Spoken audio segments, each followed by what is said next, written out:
ng lalawigan sa Negros Oriental, kasong parricide ang gisangat batok sa American National human gitumpok nga mipatay sa iyang asawang nurse sa ilang Pinoy-anan sa usa ka subdivision sa Barangay Hunob sa Dumaguete City. Ani ang report?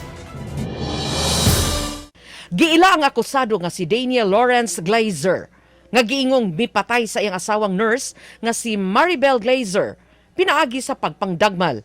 Gisangat sa Valencia Police Station sa Provincial Prosecutor's Office ang kasong parricide batok sa langyaw, lakip sa gikiha ang gitumbok nga kabit sa langyaw. Mato di Police Major Roger Quijano, hepe sa Valencia Police Station, nga ang kaso nga gisangat subay sa kutay sa mga ebidensya nga nagtumbok sa American National o sa iyang kabit sa kamatayon sa nurse.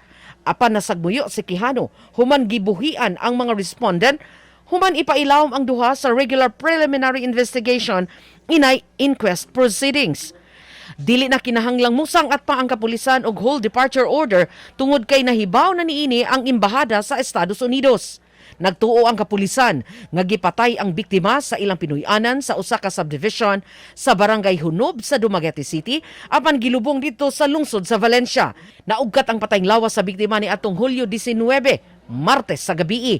Missing sukad pa ni atong Hulyo 16 ang biktima nga mauusab ang adlaw nga nakit-an ang foreigner nga miadto sa ilang luna sa Valencia diin naugkat ang lawas sa biktima. Nailo sa 32 anyos nga nurse ang iyang duha ka mga anak babay nga nag-edad og 7 ug 9 anyos. Uban ni Clans Gabutin, Chelo Valiana, Balitang Bisdak.